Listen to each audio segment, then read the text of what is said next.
What is going on, guys? It's Chris here, and today I got a little bit of information for you guys regarding the crew that Ubisoft just released, and it's regarding Faction Wars. Now, what the hell are Faction Wars? Well, let me get into it. You guys will enjoy this, so kick back, get your bit of popcorn, and listen. Now, you're probably asking yourself, what the fuck is a Faction War? So, of course, the game doesn't just end with a story.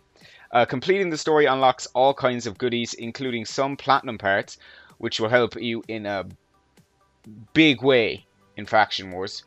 A metagame that will keep drivers engaged for countless days, weeks, months, perhaps even years. It's kind of like Faction Wars or Car Wars, whatever you want to call it. So what exactly is Faction Wars? It's, in the simplest sense, it's the crew's approach to PvP. But it also much more than that. Early on in the campaign, players will gain access to this aspect of the game, at which point they can join one of 5 factions. This opens up a range of missions, some of which can be played solo, or others with a crew. I recommend a crew. This game is not made for solo players. As players win their missions, they will rank up within their close faction. So, if you picked one faction, you would level up with that, of course.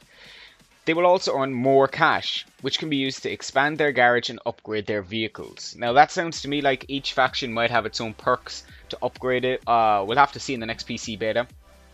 Being part of a faction has 2 overreaching benefits. So first, as a faction does better overall, more missions are unlocked. So let's say, okay, first off, there's 5 factions. There's the Bears territory, the Snakes territory, the Crocodiles territory, the Wolves territory, and the Eagles territory. And if you go backwards there, from east to west.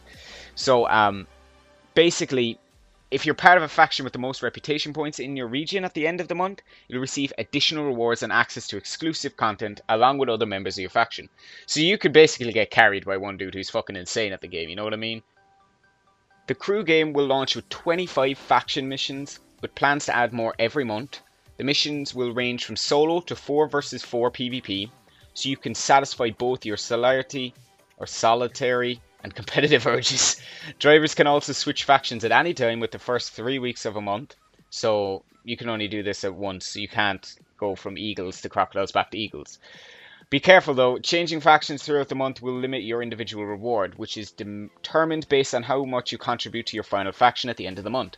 That said, the system allows players to choose what rewards they like, individual gains, perhaps boosted by being a weaker faction. You know, you get faster cars, something like that. Or shared rewards. Faction Wars isn't a great way to keep playing the crew after you finish the main mission. It isn't just, just made for PvP. It's made for strategizing.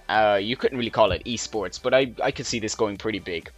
It also one of the only ways to unlock certain rewards, so it's going to be, you're going to have to go into it. Including some exclusive vehicles.